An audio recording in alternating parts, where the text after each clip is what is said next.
Bonjour Nadir Dandoun. Bonjour tout le monde, merci de me recevoir et merci d'avoir, pour une fois, ne pas écorcher mon nom, pardon. Vous avez dit Dandoun. Doun comme dentiste. Ça fait 20 ans que je sers de cobaye médiatique et c'est la première fois qu'on dit Dandoun. Big up à France Bleu Paris. Super. Merci. Vous avez demandé qu'on ne vous présente pas comme un jeune de banlieue. S'il vous plaît. Non pas parce que vous avez 44 ans, mais pourquoi? Parce que je trouve que cette appellation jeune de banlieue, ça me renvoie à mon ghetto incessablement. Et ça ne dit pas ce que je suis devenu aujourd'hui. Vous préférez qu'on vous présente comme l'a fait Bill, un tocard sur France Bleu? Non, je préfère aussi qu'on parle de mon travail. Donc, je suis journaliste indépendant, ouais. j'ai écrit des bouquins, j'ai réalisé des documentaires. Et voilà, quoi. Donc, j'aime bien qu'on apporte un peu de nuance quand on parle des habitants des quartiers populaires. Comme on le fait pour des bourgeois qui habitent dans le 16e ou à Neuilly-sur-Seine. Voilà. 44 ans, Qu'on soit traités tous pareil. Vous n'êtes pas devenu un bourgeois? Pas encore, mais avec le succès de l'Ascension, why not? Voilà, on l'espère. L'Ascension, donc le film sort demain. Je commence cette interview par vous dire très franchement, Nadir, que je n'ai pas vu votre film. D'autres l'ont vu hier soir, je sais. J'ai laissé ma carte de presse à l'entrée du studio, vous inquiétez pas, tout va bien se passer. Grosse avant-première à Bercy, après Stein, lundi dernier. Quel en a été l'accueil? Qu'est-ce que vous avez entendu de la part des spectateurs? Alors, une bonne question. Donc déjà, celle de Stein, le lundi 16, elle a été exceptionnelle.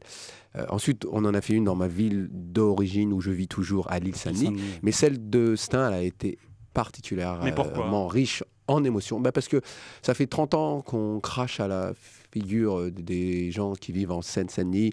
On les présente toujours comme des sauvageants, comme des dealers, quoi. Comme des dealers ou comme des gens qu'on veut nettoyer au Karcher. Petit clin d'œil à Sarkozy. Et là, pour une fois, on a un film qui les présente comme des gens normaux, des gens avec des nuances, des gens qui s'aiment, des gens qui font des choses. Voilà. C'est quoi justement ce film? C'est votre exploit, vous êtes monté sur le toit du monde, sur l'Everest. C'est uniquement un film sur un exploit sportif d'un jeune de banlieue? Non, alors c'est pas ça. Déjà quand j'ai fait l'Everest, c'était en 2008, j'avais 36-37 ans. Donc j'étais jeune et robuste. Enfin, là, c'est vrai que les gens peuvent pas me voir, mais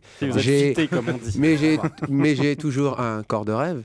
Et donc je suis allé faire cette montagne. Déjà, c'est dans le film, c'est pour l'amour d'une fille. Moi, c'était pour l'amour de ma mère. Donc ça reste une fille aussi. Et c'était aussi pour montrer que les habitants des quartiers populaires ont leur place partout. Voilà. Souvent, on nous aime footballeurs, rappeurs au mieux.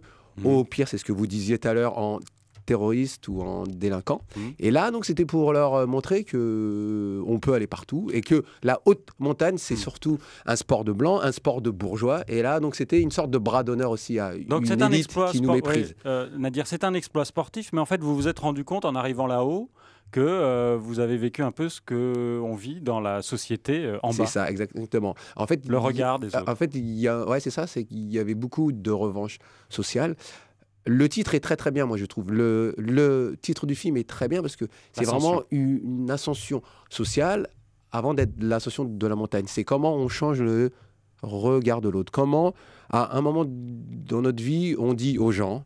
mais ce que moi j'ai vécu, c'est ce que les femmes ils ont vécu il y a 30 ans. Avant, quand il y avait une femme qui voulait être chef de boîte, on se foutait de sa tronche. Quand une femme voulait faire du football, on la traitait de lesbienne. Il y a plein de trucs comme ça. Nous, sans faire du misérabilisme primaire, quand tu es basané et quand tu vis en Seine-Saint-Denis, on nous met dans des cases, comme vous, on va vous mettre dans des cases. Donc, on est tous tocards au moins une fois dans sa vie. En tout cas, vous ne voulez pas qu'on dise que ce film, c'est un film qui montre que quand on veut, on peut. Débrouille-toi. Alors, c'est une phrase que je déteste. Et c'est une phrase qui faisait partie du programme de l'UMP en 2007. Parce que j'ai aussi écrit un livre qui s'appelait « Lettre ouverte à un fils d'immigré ». Adressé à Nicolas Sarkozy, alors ministre de l'Intérieur. Là, donc, quand on veut, on peut. Moi, je trouve que c'est une phrase dégueulasse. Ça, souvent, mes confrères, donc vous, pas vous ici, parce que là, vous me laissez le temps de parler, mais souvent, on se sert de mon parcours pour faire croire que si on est pauvre et si on est riche, on a tous les mêmes chances dans ce pays. Alors que c'est faux. On se sert de mon parcours pour jeter l'opprobre sur les autres et de leur dire que s'ils n'y arrivent pas, c'est clairement de leur faute. C'est un discours ultra-libéral qui ne prend pas en compte tous les paramètres sociaux. Et moi, je trouve que c'est dégueulasse. Je dis juste qu'il y a un moment... Par contre, je ne suis pas dans une victimisation. Je me dis juste qu'il y a un moment, on n'a plus le choix, mais de vouloir au moins essayer, parce que c'est marche où tu crèves et que tu es tout seul dans ta merde. Nadir Dandoun, je trouve que je dis beaucoup de gros mots oui, ça matin, va, mais comme c'est tôt, oui, ça va bien. Non, non, c'est bien. Pardon. Puis vous êtes de banlieue, on a l'habitude. Enfoiré. Ouais, encore, c'était évidemment de l'humour, puisque vous essayez de changer justement ce regard, notamment sur la Seine-Saint-Denis. La Seine-Saint-Denis avait énormément voté en faveur de François Hollande en 2012. C'est vrai. Aujourd'hui, bon, on voit l'état du Parti Socialiste et puis le renoncement de François Hollande. Vous, Nadir Dandoun, est-ce que vous y croyez à la politique encore ?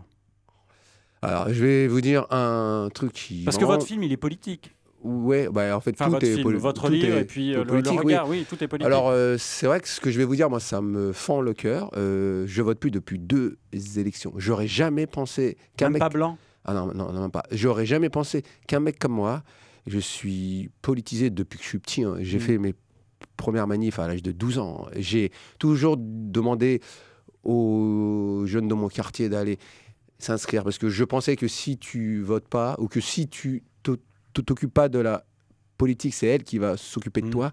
Et là, donc je pense que je suis comme beaucoup de Français, hein. Je suis désabusé et je vous suis allez voter écœuré. Là, ah non, je vais pas aller voter. Non, en fait, je vais aller soit à la piscine, soit je vais aller... Non, mais c'est vrai, je veux plus voter. Non, je veux plus voter. Je suis écœuré. Donc vous ne prendrez pas la parole si jamais il y a un candidat qui arrive au pouvoir et qui ne vous plaît pas. Non, je pense que c'est pas mon rôle. Non. En fait, voilà, ça va être cash que je vais vous dire, mais qu'il se démerde, quoi, presque. Ce sera le mot de la fin et ce sera un gros mot. Merci Nadir Dandoun, journaliste, 44 ans, indépendant, jeune journaliste, donc rédacteur au courrier de l'Atlas.com notamment. On peut lire vos merci à France Bleu de m'avoir laissé le temps de parler. L'Ascension demain au cinéma. Ouais. N'allez pas voir La La Land, allez voir L'Ascension.